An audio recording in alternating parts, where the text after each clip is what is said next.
Hi, my name is Kate Madden, and today I am in my recovery room at Montreal GRS, Les Esquilpiad, recovering from gender confirmation surgery. If you've ever wondered what it's like immediately after surgery or the days following surgery in recovery, then stick around because this video is for you.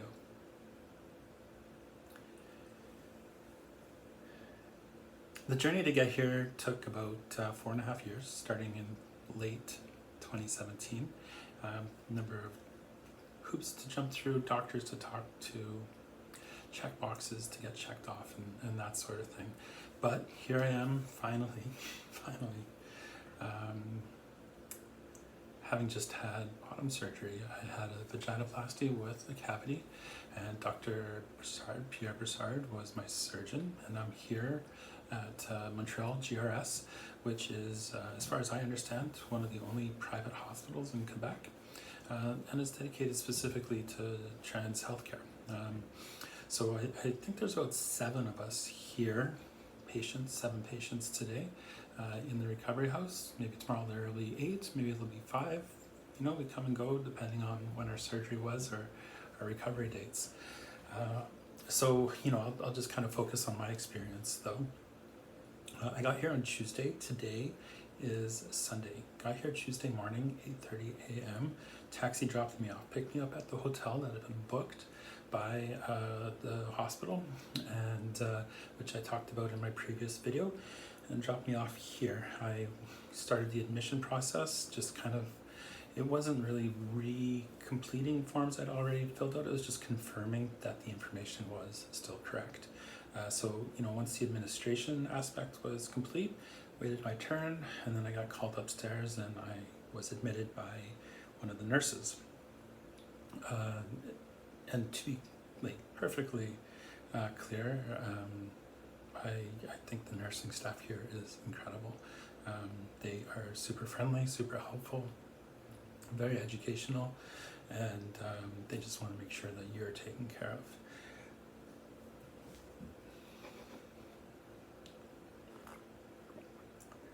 So yeah, got admitted, I'm going to say 9-ish. I was taken to the hospital room that I was told would be mine for the next couple of days.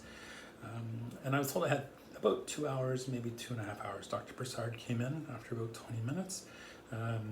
We had our consult. He just wanted to make sure that there was enough material to work with, or else we would have discussed the skin graft for the cavity, but there was enough material. I was worried there wouldn't be actually after 4 years of blockers and estrogen, but there was. Yeah, he said just sit tight, just relax, and someone will be by in a couple hours. So I thought, you know, 11:30 would be when my surgery was. But no, it was around 10. One of the nurses came, and she had my binder, confirmed all my personal information. And like, when you're going through this information, reconfirming it at the administration, with the RN, and at this point, you know, they're checking off like, hey, this is irreversible. Hey, like this involves amputation of the penis. You know, they're making sure that in fact this is what you want. In addition to confirming that all the health information is correct and there aren't going to be any complications in your recovery. So yeah, went upstairs because you're on one floor and the operating room's on the next floor. Went upstairs, had a seat in a very small little waiting room. Lovely view of Rivière des Prairies. There's a parc du Merci, I think it's called, if I remember correctly. And I waited.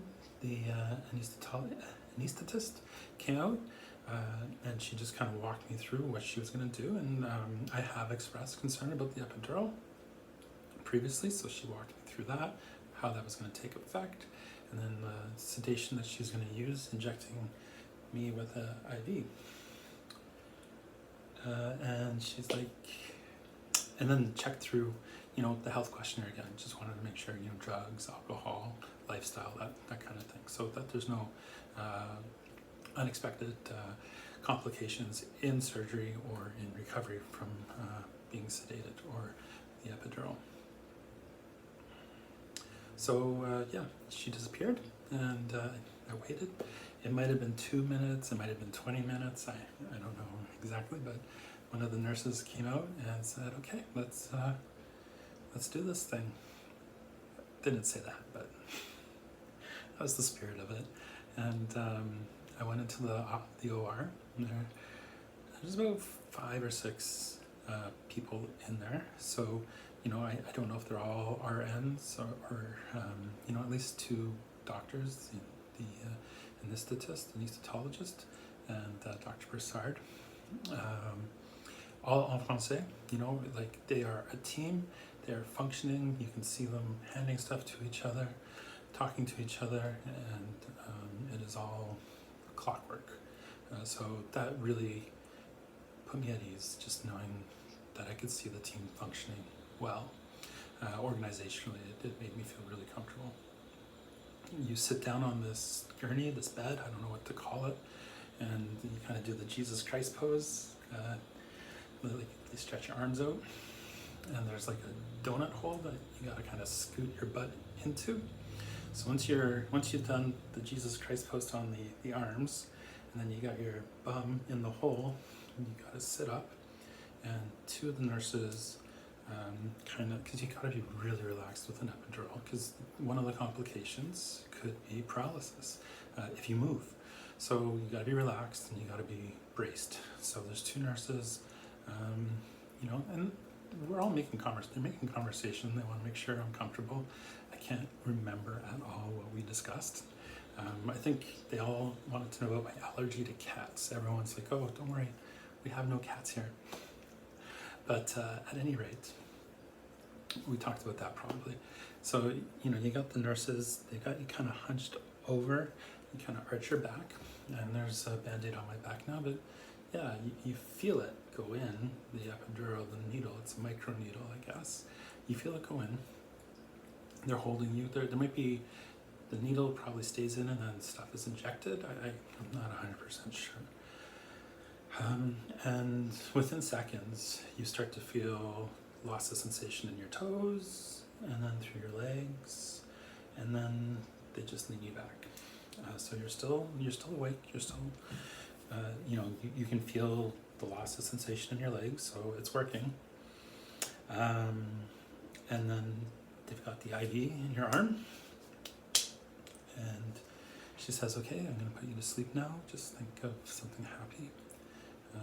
Go to a happy place. And I thought of my partner and our life together, and thought of my children. And the next thing I knew, I woke up. That was it. I woke up.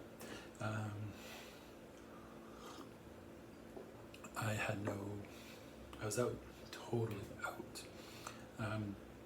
But what was interesting is I woke up, I'm still lying down, doctors, nurses, everyone's still en français. I was uncomfortably warm, like I was sweating, I was just hot. And so, you know, I don't think anyone prompted me or asked me any questions. They were just like, yep, she's awake. But I was like, je suis chaud, which means I'm warm. Je suis très chaud. I'm very warm. And then I was like, is that right? Should be froid, which is cold. Anyways, I was speaking French when I woke up. So they had a laugh that, oh, look, surgery made her speak French. And then they wheel you over to kind of this spot where you're monitored and supervised for about 45 minutes or so as you come out of the sedation and everything. After which a porter takes you downstairs to where you're going to be for a couple days.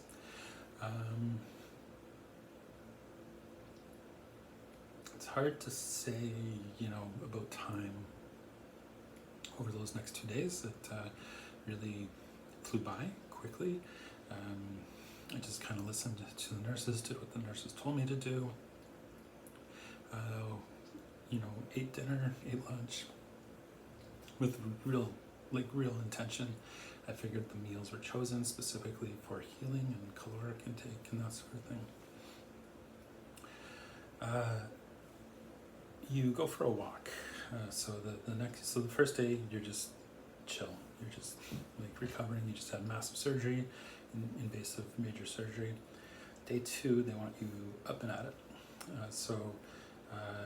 You go for one walk around the nurse's station after breakfast. You go for 2 laps around the nurse's station for your walk after lunch, and then you do 3 laps around the nurse's station after dinner. So breakfast, no issues. I had breakfast, I was feeling energetic, got up, walked around, no problem at all.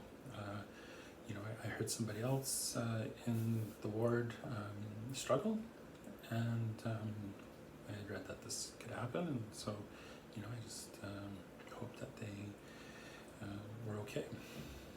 After lunch, it was my turn to struggle, and I got about 10 feet out of the room, maybe less than, and what happens is your blood pressure drops suddenly, just, and I started feeling cold, shivery.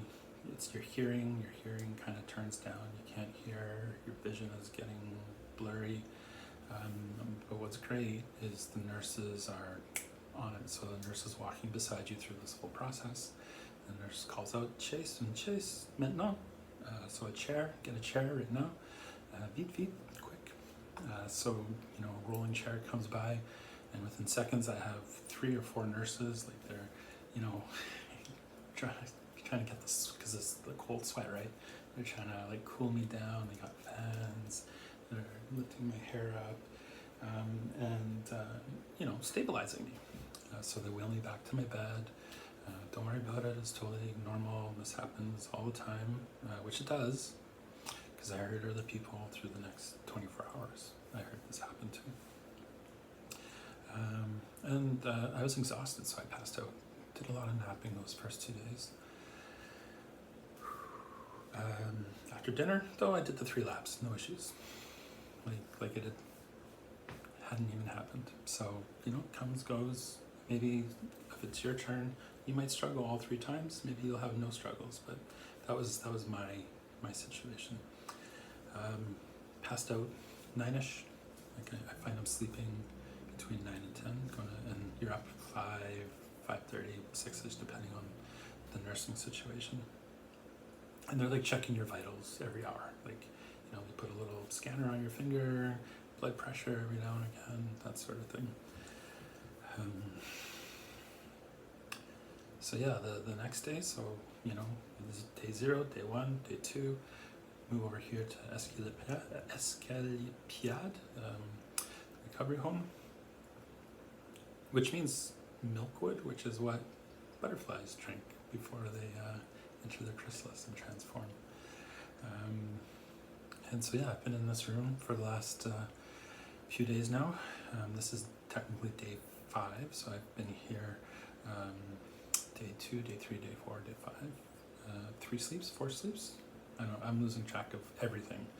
Really, my whole focus is on just healing and what comes through that door with the nurses. So they're very clear about the schedules, okay, we're going to do this. So for me, the first day I came here, it was just the walk from the hospital, the clinic, over to here. I'll say 100 feet, 150 feet, like not far at all, but exhausting, 48 hours, 36 hours after massive surgery. I slept most of that first day.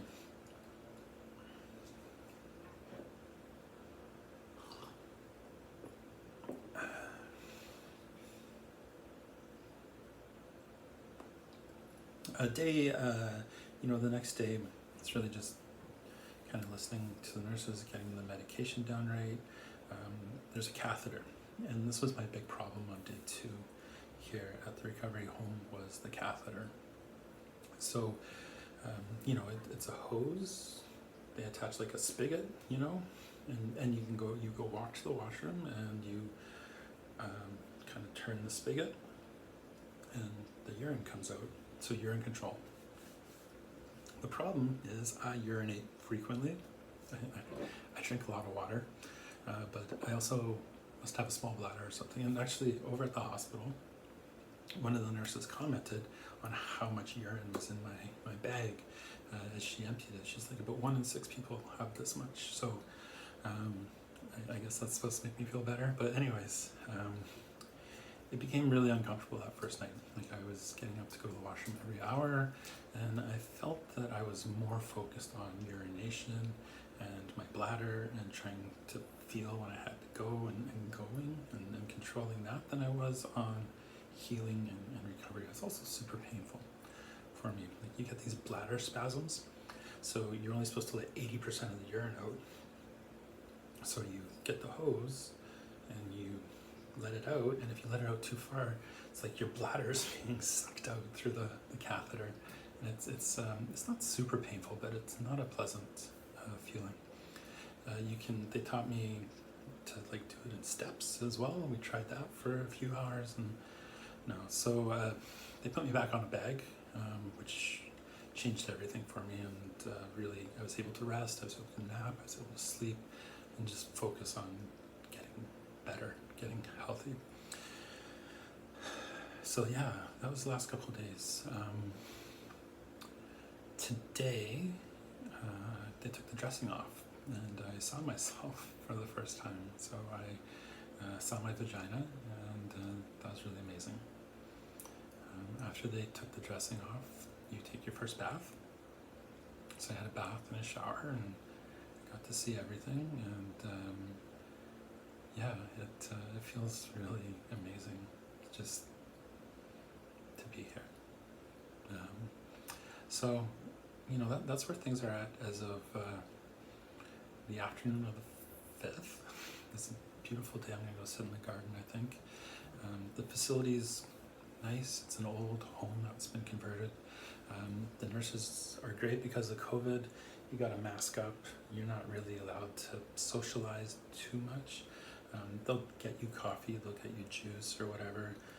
There's a common area, so I've gone and sat down there a couple times and had a coffee, chatted with other folks from, they're all across Canada, but you don't really get a chance to, you know, connect with people like you would in those pre-COVID times where you're sitting at the dinner table that they have down there. They have this giant dinner table.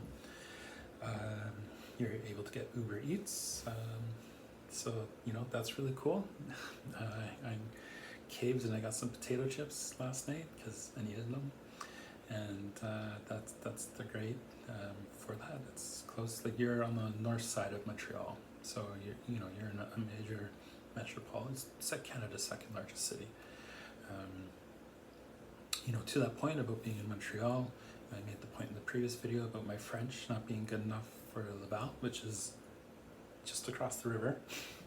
But here in Montreal, again, like, even though I'm not downtown, my experience is Fringlish, Franglais, and my French is passable enough to have, you know, a conversation with one of the nurses, or, you know, they ask me a question in English and I can respond in French, or vice versa, which, you know, has been kind of reaffirming of my elementary and secondary school years of French class.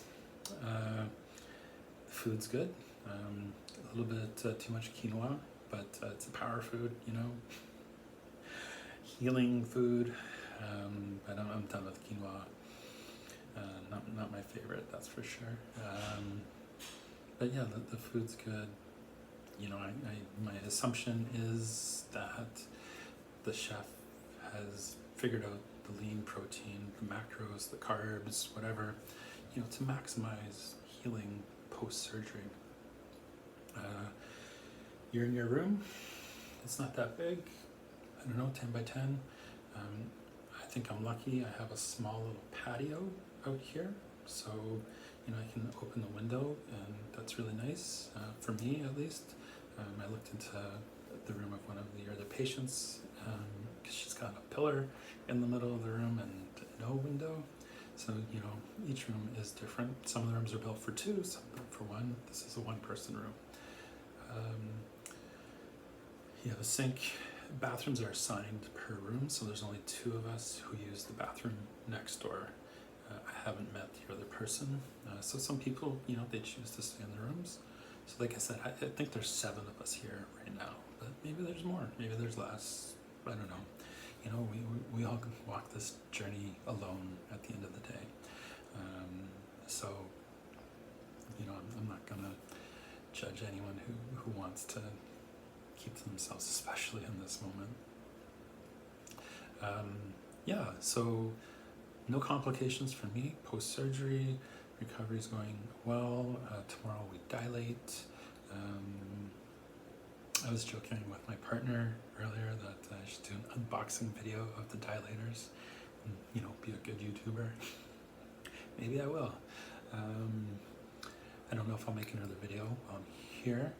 One of the other patients is a YouTuber, and he's already done like 3, so good on you, Riley. I don't know what else to say. Like it's been a really powerful and confirming experience. You know, just reinforcing the peacefulness of the decision to live my life authentically, to live and love fully as myself. And this is just kind of really the final piece, you know, even if surgery or medical transition isn't required to be trans, or isn't required to be a part of the transition for everyone, it is for me, and I'm kind of feeling like a major milestone, if not the major milestone, has been passed. So I'm reading a book. Ow, see, there is some pain. That hurt. I'm reading a book over there, I can't see us out of camera. Circe, Madeline Miller, Ancient Greece, the Gods, the Titans, and Sisyphus. Is it Sisyphus? Rolling the hill, rolling the rock up the hill. At the end of the day, the rock rolls back down. I don't feel like I'm doing that anymore. Or Prometheus, you know, having his liver pecked out every day, only to heal, and for giving the gift of fire, right? So I feel free, and it's been really interesting just to see how my brain reacts to that, just in terms of you know, where I want to go with my life and what I want to do. So if you're just joining, if this is your first video or second video and you haven't had a chance, please like, subscribe, and share. If you've watched a bunch of videos, if you've been here since the beginning, thank you. I appreciate all your comments, your messages. I'm sorry if I don't get a chance to respond to them as timely as I should or at all, but I do try to read them all. So, thank you. It's been an amazing journey. And as always, here's to life.